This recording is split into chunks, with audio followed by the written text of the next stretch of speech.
Hi there! At saya-saya dito. Nandito tayo sa Glasgow, Scotland. Barrio Fiesta. Dami-dami. Libo-libo ang tao. Pero we have two nurses sa katabi ko. Anong name mo? Geraldine Do. Ikaw? Imelda Ju. Ikaw ngayon, nasubukan mo na ang MXT before. Opo, matagal na. Capsule, yung coffee. Pareho. Nagdadala ka here, ha? Opo. But you want to introduce it kay Ma'am Imelda. Opo. Ma'am Imelda is a nurse. Ngayon, nagwo-work siya pero retired na. Pero here, Nursing home. nursing home. So, yung mga may edad na ang tinaalagaan mo. And we don't want na siyempre magkaroon ng sakit tulad ng mga nandun, ano? And that is why gustong introduce sa'yo yung MX3. At saka wala kang maintenance, right? Opo.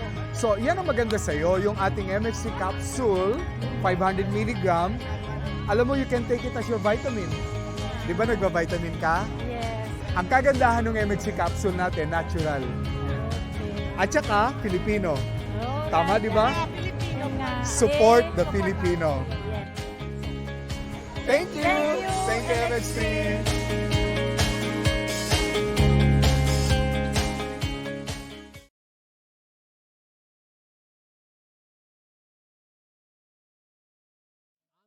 Isang girlfriend mo sa radyo, DJ Lindsay.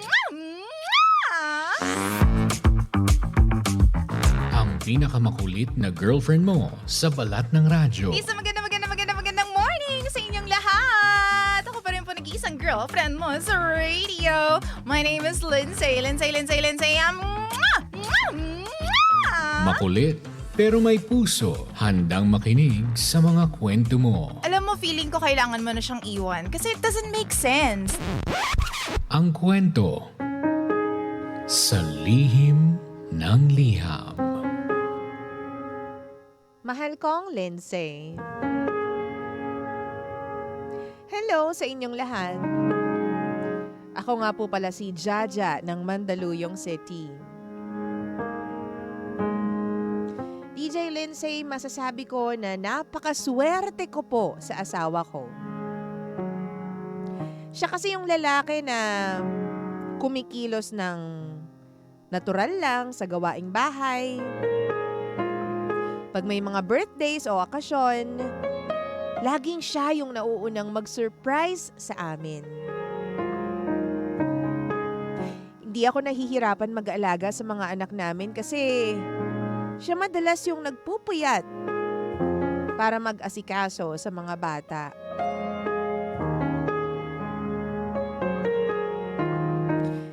Kaya nga sana hindi ko na lang napag-alaman na nambababae pala ang asawa ko. Never ko namang nahalata na meron siyang iba. Sobrang masaya kami. Perfect ang pamilya. Di nag-aaway. Inaalagaan ang isa't isa. Minsan lang talaga magkatampuhan pero hindi ko alam kung bakit naghanap pa siya ng iba.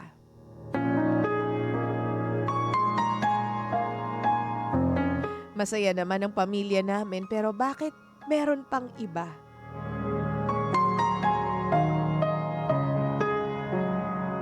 Simula nung napag-alaman ko yon, DJ Lindsay, lagi na lang kaming nag-aaway ng asawa ko. Wala na akong katiwa-tiwala sa kanya. Nahihirapan na akong pagkatiwalaan siya. Bawat kinikilos niya, pinagdududahan ko. Hindi ko alam kung matutuwa ba ako na nalaman ko na meron siyang ibang babae o sana hindi ko na lang pala nalaman.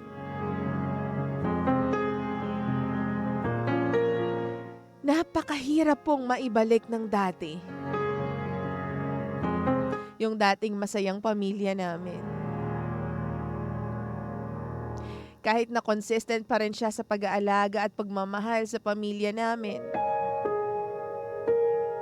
Yung tipong parang walang nagbago sa kanya simula nung nalaman ko ang totoo.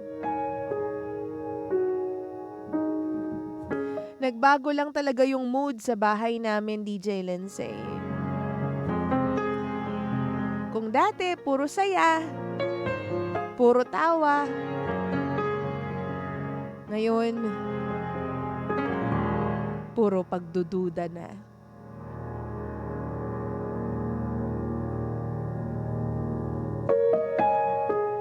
Paano ko ba iaayos ang lahat? Gayong nasasaktan pa rin ako, DJ Lindsay. Paano ko ibabalik ang dating masayang pamilya namin? Gayong alam ko na meron kaming madilim na nakaraan.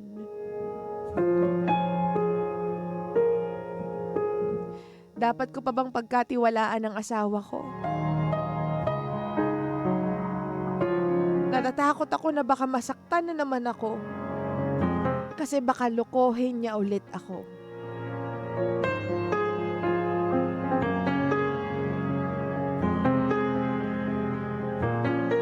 DJ Lindsay muli. Maraming salamat kung sakaling mabasa mo itong sulat ko. Ako si Jaja. At ito ang lihim ng aking liham.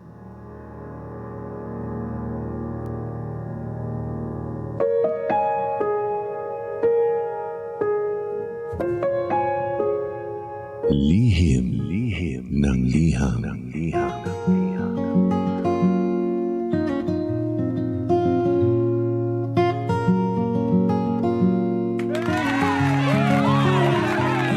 Hello!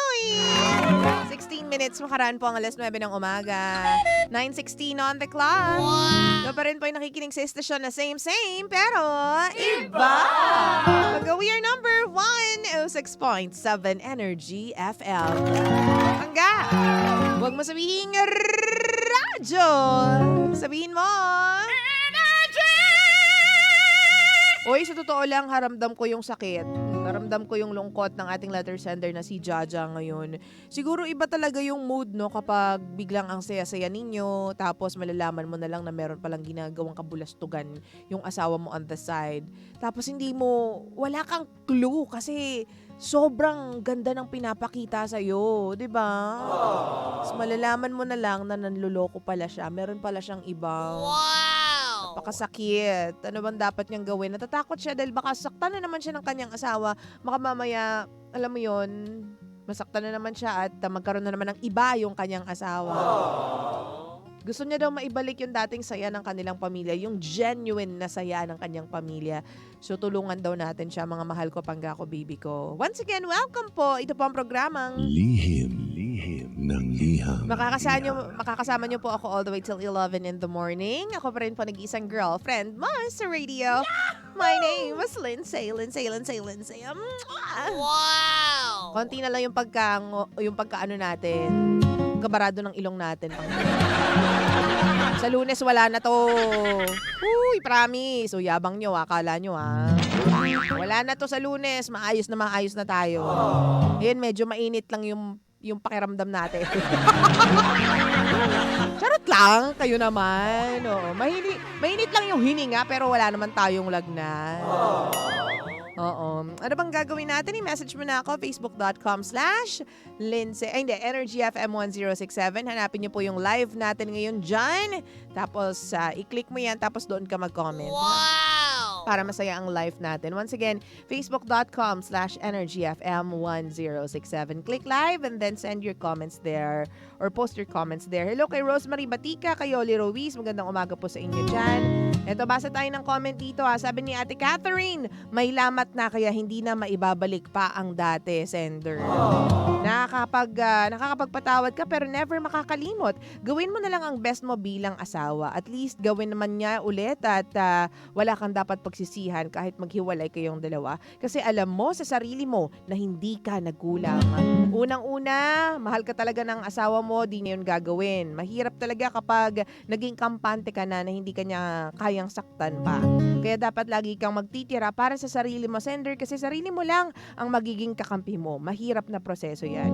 Pakiramdam mo, never ka nang magkakaroon ng peace of mind. Sa mga anak mo na lang, ikaw huhugot ng lakas. Wow! Sabi naman ni, ano bang karakter na? Nikki. Ayan, Nikki pala yung pangalan niya. Kaya mas okay pa rin yung laging nag-aaway, yun ang tumatagal. Haha, kesa dyan sa almost perfect relationship, malalaman mo na lang, niloloko ka na pala. Sabi ni John, ibig sabihin hindi ka niya talaga mahal dahil kung mahal ka niya, bakit nagawa ka niyang lokohin at magkunwaring masaya siya sa harap ng inyong pamilya? Nasaan po ang kanyang konsensya? Lihim ng liham. O, sabi pa dito ha, sa ibang mga comments natin, mahal ko Panggaka, baby ko. Sabi ni Justirine, I don't know, pero pag sa akin nangyari yan, I will choose my mental health or peace of mind. May hirap pag yan ang nawala sa atin. Lahat magiging magulo na. Take a break, allow yourself to breathe and heal at umpisahang matuto sa mga bagay na mag-isa. Diba? Sa mga sinasabi mo about sa husband mo, magaling, biyasa na yata sa mga galawan ng isang cheater yan. Hindi madaling mahalata eh. Stop nagging. Just keep your silence. Sabi naman ni Kathy, ganyan din ang kami ng partner ko. Sobrang napakabait, maalaga at kahit puyat na siya sa gabi, siya pa rin ang naghahatid sa mga bata sa eskwela. Kaya pala sobrang bait niya kasi meron pala siyang iba. Sakit naman yan. 2 years ko ininda yung sakit, halos gabi-gabi akong nagiinom. Babae po ako pero wala po akong paki doon. Sinabi ko na sa kanya, babawi ako sa ginawa mo. Yung ginawa kong pag-iyak at pagluhod sa kanya para magmakaawa, ginawa din niya sa akin.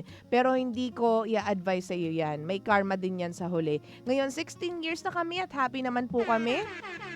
May pagdadaanan talaga ang mga mag-asawa. Pero nasa atin kung kakapit ba tayo o hindi na. Time will heal, ika nga nila. Halos ikamatay ko na yon pero kinaya ko naman para sa mga bata. Ang ganda. Ang ganda-ganda nun. Lihim ng liham. Ay, nako Pangga. Diba? Sabi naman po ng mga Pangga natin sa Facebook natin, facebook.com/energyfm1067.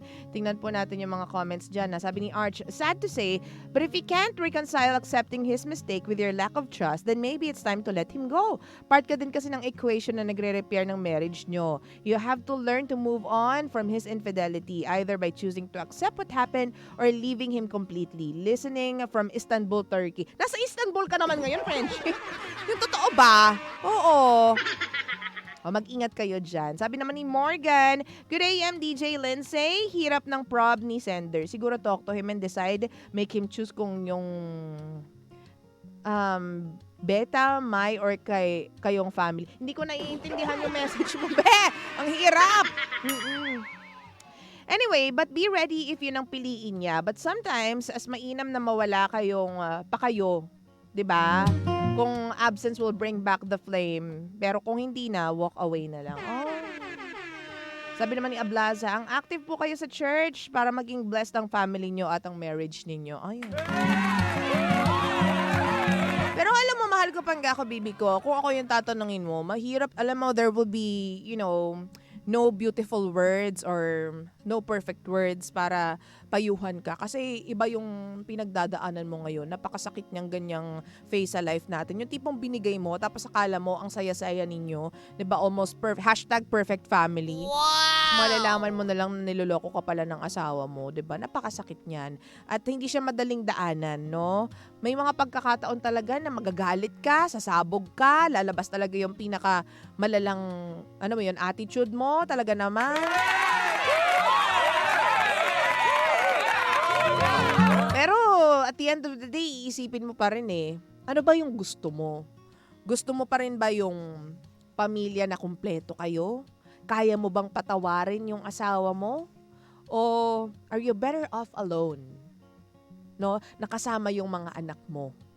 Diba kasi, hindi mo pwedeng sabihin na piliin mong ayusin ulit yung relationship ninyo para sa mga anak mo. Kasi mahirap gawin yun, bakla. Diba? Kasi kung hindi okay yung nanay, hindi rin magiging okay yung buong bahay. Diba? Kung hindi okay yung nanay, definitely hindi magiging okay yung anak. You have to be okay with yourself first Diba? Ito share ko lang may nag-share sa akin. Sabi, bago mo pakainin yung mga anak mo, bago mo habol-habulin at pakainin yung mga anak mo, make sure na kumain ka na muna. Make sure na busog ka na. Make sure na nakauna ka ng sumubo bago ka magpilit kumain sa mga anak mo at bago mo habulin yung mga anak mo, 'di ba? Para pakainin sila ng kung ano mang kailangan nilang kainin. Kasi kapag hindi ka pa nakakain, tapos namimilit ka sa mga anak mo na kumain, mayayamot ka eh. Mabuburangot ka, 'di ba?